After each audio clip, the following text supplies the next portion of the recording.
Hoy el ministro de la Secretaría General de la Presidencia, George Jackson, y el secretario general del Senado, Raúl Guzmán, expondrán en la Comisión de Normas Transitorias de la Convención, que se encuentra deliberando en general la implementación del texto constitucional. Ayer el jefe de la Dirección Jurídica de la Contraloría, Camilo Verdugo, mostró reparos acerca de la eliminación del estado de emergencia. En tanto, 5 de 12 propuestas de preámbulo fueron aprobadas por la comisión respectiva. Daniela Ruiz Tagle, muy buenos días. Hola, Daniela.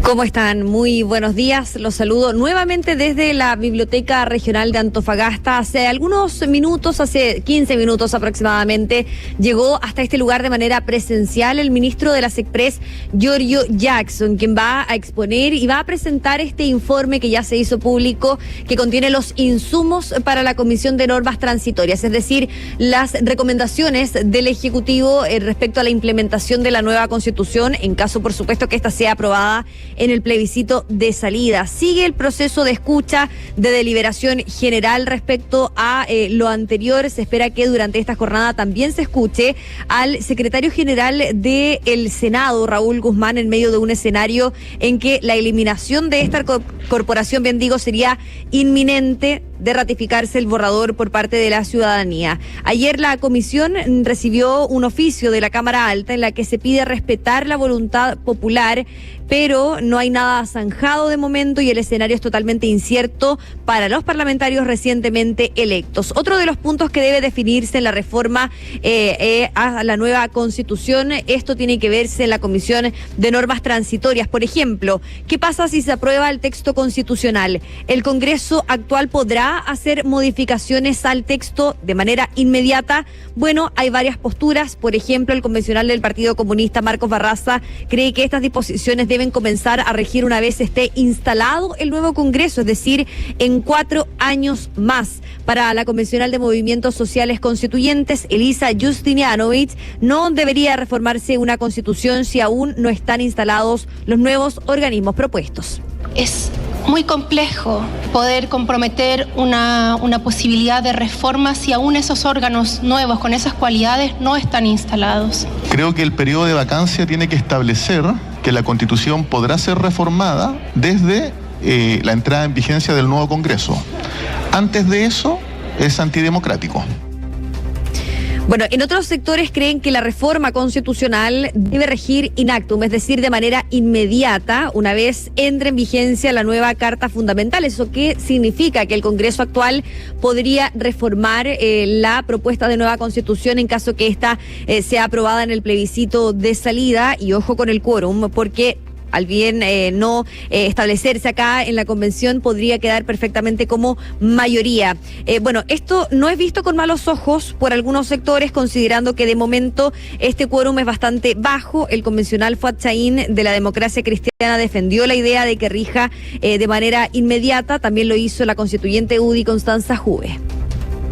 Creo yo que es muy importante que las reglas de la democracia se apliquen desde el primer día y esas reglas permiten que el Congreso pueda hacer modificaciones al texto constitucional. Me parece que el Congreso no puede quedar inmovilizado esperando que se creen todos los organismos, porque con la cantidad de organismos que está creando esta Convención Constitucional no tendríamos Congreso de aquí a unas décadas.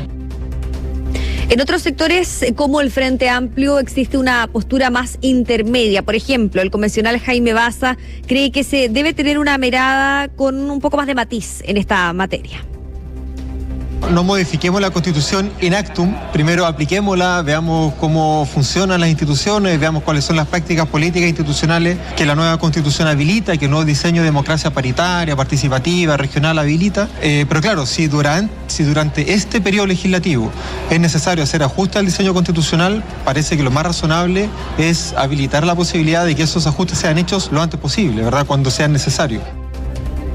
Bueno, como sea, hay quienes creen que es importante poner una especie de candado a la futura Carta Fundamental. Mientras tanto, continúa la incertidumbre sobre los vacíos y también del futuro de los senadores recientemente electos. ¿Qué ocurrió el día de ayer en la comisión? Expuso el contralor Jorge Bermúdez, entregó una serie de recomendaciones para implementar las disposiciones aprobadas en su materia. Advirtió respecto a la gran carga que podría tener el Poder Legislativo para la implementación de las leyes para para aplicar la nueva Constitución y propuso la implementación de un decreto de ley presidencial para esto. En algún momento de este debate, el convencional RN Roberto Vega preguntó sobre el parecer del ente contralor tras la eliminación del estado de emergencia. Recordemos que actualmente la convención propone 3 estados de excepción constitucional: estado de asamblea en caso de conflicto armado externo, estado de sitio en caso de conflicto armado interno y estado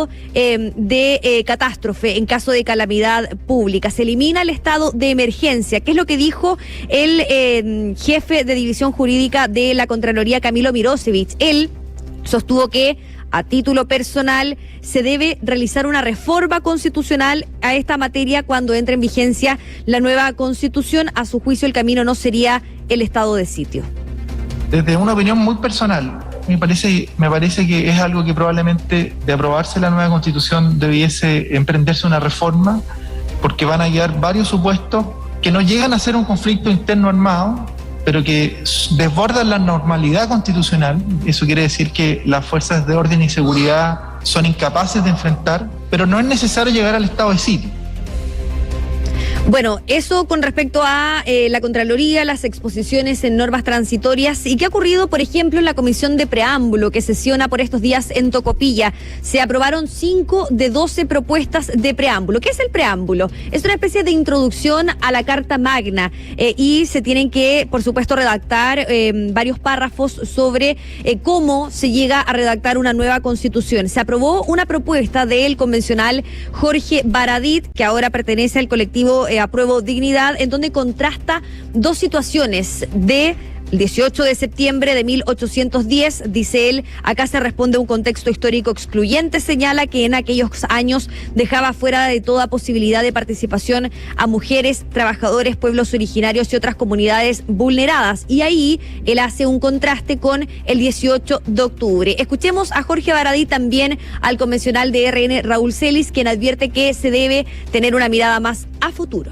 Pero el río de la historia siempre sigue su curso, y el 18 de octubre de 2019, ese mismo pueblo se reencontró con su lucha histórica en busca de igualdad y justicia social. Mostrar una visión del país que queremos y cómo se manifiesta en materia de derechos fundamentales, ecología, paridad de género, regionalización, pero tratemos de no hacer demasiadas valoraciones respecto de esos hechos, porque vamos ahí nuevamente a caer en diferencia. Bueno, continúa el proceso en esta recta final en la Convención Constitucional, esta semana en la región de Antofagasta y a la próxima en el Congreso Nacional en Santiago. Se espera que estas jornadas se escuchen a representantes del Poder Judicial, también del Poder Legislativo y del Ejecutivo, en lo que se ha denominado como una especie de superjueves en la Comisión de Normas Transitorias. Catherine Tomás. Mira, ayer la intervención del Contralor General de la República y su equipo produjo... a mí me llamó la atención. ¿Por qué? Porque esa intervención demuestra las dificultades que va a haber para la implementación del nuevo texto constitucional que sí que se aprueba. ¿Qué dijo el Contralor? Que se debía dictar decretos con fuerza de ley. ¿Pero qué es lo que es un decreto con fuerza de ley? Son leyes, pero que las dicta el presidente. Pero usted me va a preguntar, ¿pero cómo? ¿El presidente dicta leyes? Claro. Lo que pasa es que es tan excepcional todo esto, existe, pero es tan excepcional en que el Congreso delega en el presidente la dictación de leyes. Esto yo creo que linda con la democracia, porque para eso está el Congreso, pues, para legislar, no para delegar sus facultades, y menos en el otro poder del Estado. Y entonces, ¿qué es lo que dice? Bueno, pero es tan importante esto que tendría que el Congreso delegar sus facultades en el presidente y el presidente empezar a dictar leyes. ¿Pero qué leyes dice? ¿En qué materias? Y explica. Leyes, por ejemplo, en materia, es muy importante, la Ley Orgánica de Bases Generales de la Administración del Estado, las leyes de base de procedimientos administrativos, los estatutos administrativos, la ley de base de contratación pública, la ley sobre probidad de la función pública, la ley de acceso a la información pública, las leyes de los órganos de administración del Estado y las leyes sobre administración financiera, son leyes fundamentales del Estado. Y entonces el Congreso debería abdicar, porque eso está diciendo, de sus funciones legislativas para que el presidente legisle. Y esto se llama decreto con fuerza de ley. Ahora, él dice, sí, pero vamos a hacer controles. ¿Qué controles va a hacer? Bueno, como es un decreto, nosotros en la Contraloría veríamos su legalidad. Y por último, la Corte Constitucional que se cree, que va a reemplazar al Tribunal Constitucional, vería su constitucionalidad. Pero eso dejarlo al arbitrio del presidente de la República de turno, le hace Gabriel Boric, la implementación de una parte muy importante de la Constitución. Yo no sé si ayer se dieron cuenta de la magnitud de las palabras del Contralor General de la República, del Contralor Bermúdez.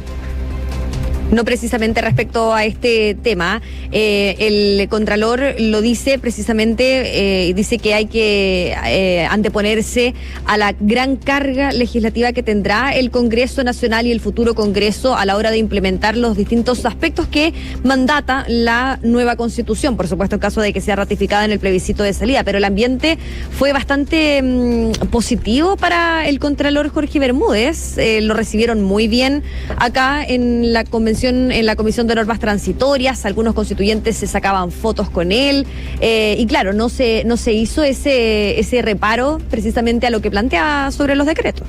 Y con respecto a las modificaciones, pues, se dicta la Constitución, imagínense que se aprueba la Constitución, el proyecto constitucional, se promulga, porque es una ley, ¿no es cierto?, empieza a regir.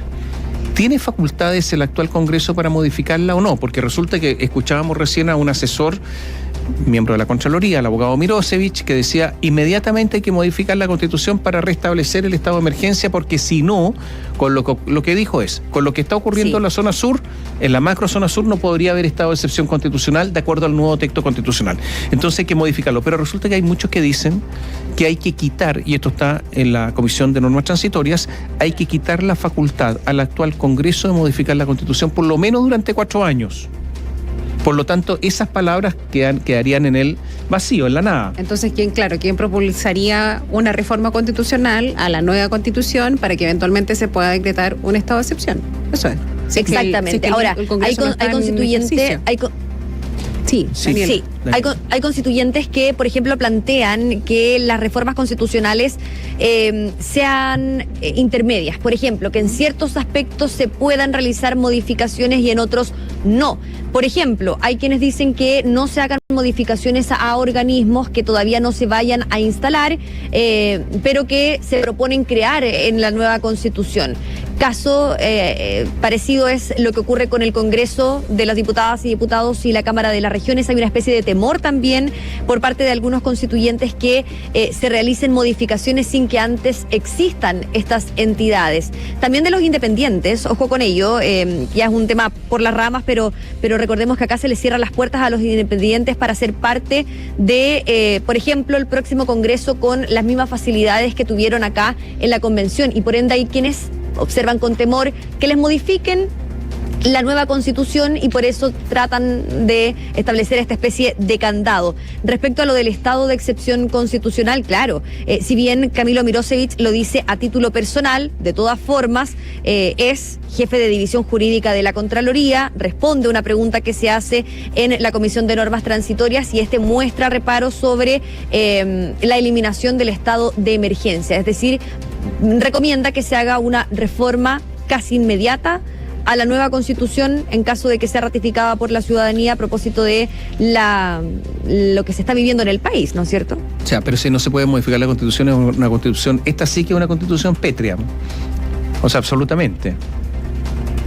Decía el convencional demócrata cristiano Fuad Chaín, ni Jaime Guzmán se atrevió a tanto, decía. Y él recomienda que las reformas constitucionales puedan regir in actum.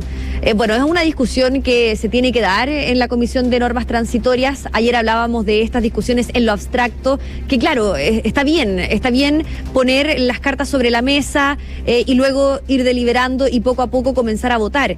Pero recordemos que queda poco tiempo en la Convención Constitucional, la Comisión de Normas Transitorias tiene poco tiempo para establecer, valga la redundancia y de manera paradójica, la temporalidad de implementación de la nueva Constitución. Gracias, Daniela. Buenos días. Chao.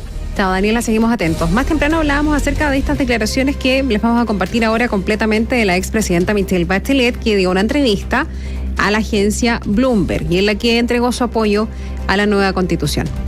La alta comisionada para los Derechos Humanos de Naciones Unidas sostuvo que la propuesta elaborada por la Convención ofrece un nuevo contrato social. Estimó que son temas muy importantes para resolver algunas de las dificultades y los desafíos que tiene nuestro país, dijo la exmandataria. Espero que sea aprobada. Creo que debería aprobarse. Son temas muy importantes para resolver algunas de las dificultades y desafíos más importantes de nuestro país en cuanto a lograr que todas las regiones del país se sientan completamente representadas. Que los pueblos indígenas se sientan realmente representados y cómo se puede integrar mejor los estándares internacionales de derechos humanos, derechos como en vivienda, agua y salud. La declaración de la expresidenta fue valorada por distintos sectores de la convención en medio de varias encuestas que otorgan un triunfo a la opción rechazo. El colectivo socialista destacó el que la expresidenta hiciera pública su postura y convencionales del sector aprovecharon de enviar un mensaje a los senadores del partido que han mostrado reparos al trabajo constituyente. El convencional César Valenzuela del Partido Socialista recordó que el expresidente Salvador Allende, señalando que ser socialista y estar por el rechazo es una contradicción, dijo, hasta biológica. Recibimos con alegría la posición que ha expresado la presidenta Bachelet. El texto que expresa esta propuesta de norma constitucional es muchísimo más cercana al planteamiento histórico que ha tenido el Partido Socialista y por eso reafirmamos una vez más que no se puede ser socialista y estar por el rechazo. Ser socialista y estar por el rechazo es una contradicción hasta biológica. Y en la derecha cuestionaron a la expresidenta, dijeron que sus declaraciones fueron precipitadas. El convencional de Renovación Nacional, Cristian Monkeberg, sugirió a la alta comisionada tomar distancia por su anterior cargo y también por su cargo actual. Mi sugerencia sería que su momento sea cuando el proceso haya terminado y cuando haya habido un estudio acabado. Pero sí hago un comentario en ese sentido. Yo creo que todas las autoridades que han ejercido cargos de tal envergadura como presidente de la República o presidenta de la República, tomar un poquito de distancia respecto del texto propiamente tal, del detalle, para que sea la ciudadanía pueda tomar una decisión también muy pensadamente. En el gobierno defendieron a la expresidenta. La vocera, Camila Vallejo, sostuvo que la alta comisionada para los derechos humanos de Naciones Unidas está en su derecho de tomar una posición de cara al plebiscito del 4 de septiembre. La expresidenta Michelle Bachelet, como cualquier ciudadana, tiene derecho a tomar posición y postura frente a un proceso tan histórico e importante como el que estamos viviendo hoy en nuestro país. Evidentemente, ella por su trayectoria, tanto en Chile como en el mundo, como alta comisionada, quizá concita mayor interés, su opinión, por cierto, evidentemente, pero está en su legítimo y total, absoluto derecho en tomar posición. En esta entrevista con Bloomberg, Michelle Bachelet reveló que hace unos meses, en una conversación que mantuvo con el presidente Gabriel Boric, le manifestó que los cambios profundos requieren de tiempo y la paciencia de los electores. Las grandes expectativas nunca se pueden cumplir, normalmente son expectativas irreales, porque la gente quiere cambio en 2 meses, sostuvo la ex jefa de Estado. Con respecto a lo que dijo Michelle Bachelet, se mostró confiada en el devenir del proceso, espero que se apruebe, creo que debería aprobarse, y le preguntaron, bueno, si había leído el texto. ¿Y qué dijo Michelle Bachelet con respecto a eso? Dijo no haber leído completo el borrador de 499 artículos que salió de la convención, ya que este no está listo. Esto se acaba de resolver. O sea, dijo que no lo ha leído completo. La verdad es que los 499 artículos están, digamos, eso están en todas partes, está en nuestra plataforma digital biobiochile.cl. Dijo que no lo había leído, pero que hay que aprobar. Eso fue al final lo que dijo en declaraciones a Bloomberg. Claro, también dijo y tuvo una parte para referirse al trabajo de los convencionales constituyentes. Dijo, creo que uno de los desafíos que tienen es poder comunicarse mejor con la gente, aludiendo a las críticas que ha recibido la Convención Constitucional precisamente en esa materia.